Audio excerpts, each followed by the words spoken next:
Welcome to another edition of Fight News Now Extra. I'm your host, John Pollock, with John Ramdeen and Robin Black joining me in a few minutes. Today on the show, we're chatting Jacare Souza and his plans to fight for the middleweight title. Alistair Overeem is staying put, and Tito Ortiz speaks exclusively to Fight Network.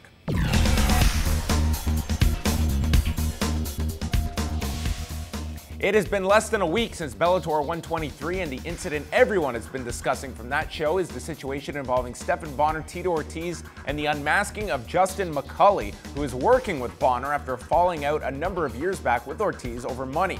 In Ortiz's first interview since last Friday, he spoke to us regarding the incident, which he stated he had no idea was going to happen, and shared his feelings about Stephan Bonnar, whom he will fight on November the 15th for Bellator. You know, I'm already almost a full week past it, and people are still talking hugely about it. I think it rubbed people wrong, but I think it rubbed people right. It's real. It's, you know, maybe in Stephan Bonnar's mind and the GIMP it was staged in their mind to get under my skin. Well, you know, congratulations, you got under my skin, but in the wrong way. I dislike the guy. I do not like the guy. I hate the guy.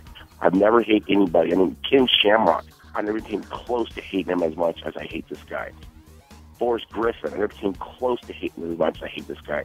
No one in the business has ever disrespected me, disrespected the sport as much as this guy Stephan Bonnar has done.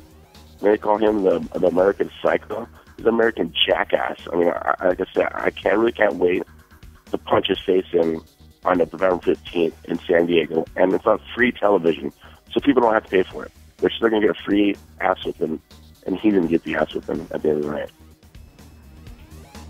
That full 25-minute chat with Ortiz will be on the MMA Report Thursday at FightNetwork.com in the podcast section.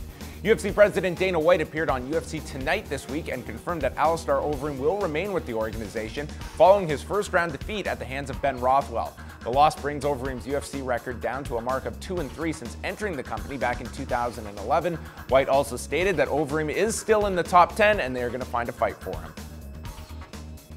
And Ronaldo Jacare Souza is taking every measure to make sure he will be the first person the UFC calls if either Chris Weidman or Vitor Belfort fall out of their scheduled middleweight title bout for December the 6th. Ariel Helwani reported on UFC Tonight that Jacare is entering a 2-month training camp just in case the UFC needs him to replace either middleweight before that time.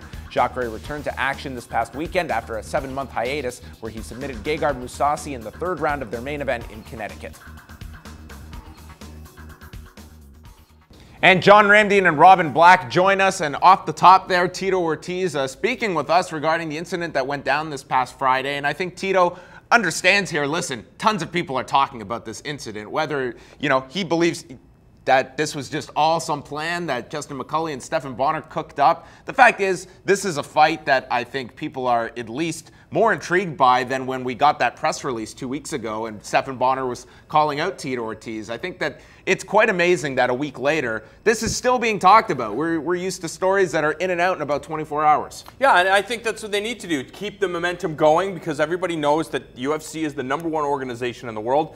Bellator has to do whatever they can do to try to get some eyeballs. We saw that their show that went head-to-head with the UFC drew just under 700,000. The UFC did 900,000, so they are gaining momentum. People are tuning into their product, and I think if people, you know, they see the Tito Ortiz, Stephan Bonnar debacle, and it's like, yeah, I'm going to tune in just to see what it's all about. It was a train wreck. Yeah, it was a train wreck, but you're tuning in to see another train wreck, and then you get to see Will Brooks and Michael Chandler dazzle people with serious mixed martial arts, and you hope that the Bellator organization loads the undercard so they're not just getting Stephan Bonnar and Tito Ortiz. In addition to getting Michael Chandler and Will Brooks, they're getting legitimate talent on their card as well. Yeah, and build up some new guys, introduce some new people. Great job on getting that exclusive, John. That was really great to get. And, you know, it's an interesting thing when I look at it because this doesn't have a hell of a lot to do necessarily with sport or fighting. It has to do with the marketing of entertainment. And whether you are trying to push that fight or you're trying to push Miley Cyrus's new record, you can have a big day where everybody announces her record is coming out. And then that's done. 24 hours later, that's done. So then you can go, well, look, she's naked. Then that gives you 24 hours, and then that's done. Well, what are you saying is the next step for this Tito Ortiz, I don't know. Bonnar, I really don't know. But the modern marketing, the modern way to stay in a world that's bombarded, where everybody's sort of jockeying for position and jockeying for attention, you really need a nonstop trickle more than you need a giant beginning. You need them to hate each other in a week and all of that.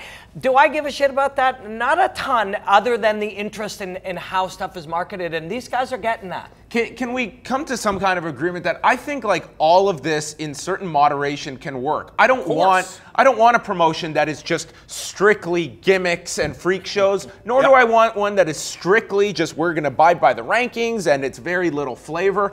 I think that's what makes mixed martial arts so appealing to people, is that you can take from all this and you can satisfy Robin Black, you can satisfy John Ramdeen, and hopefully satisfy as many people as possible, because you're delivering so many different things. It's fighting, it is entertainment, it's getting people interested to see the fight, and all of these things sometimes come together and it all produces a very successful event. Exactly, and Bellator isn't just looking at one show, they're looking at what's going to happen after this show happens with Tito Ortiz and Stephan Bonnar. They have to look down the line, and right now at 205 pounds to cook, how do we get as many eyeballs into watching the Bellator product while you have Stephan Bonnar and Tito Ortiz, and then depending on the winner of that fight, say it's Stephan Bonnar, then he calls out Rampage, and they've got to keep the momentum going so that people, they care, there's interest there. And I think that's what they need to do. Yes, it is a sport, and we all want to see the highest level of mixed martial arts, but it's also entertainment. Yeah, and Bonnar's becoming a very good entertainer. And here's the thing, whether your thing is fighting or whatever it is,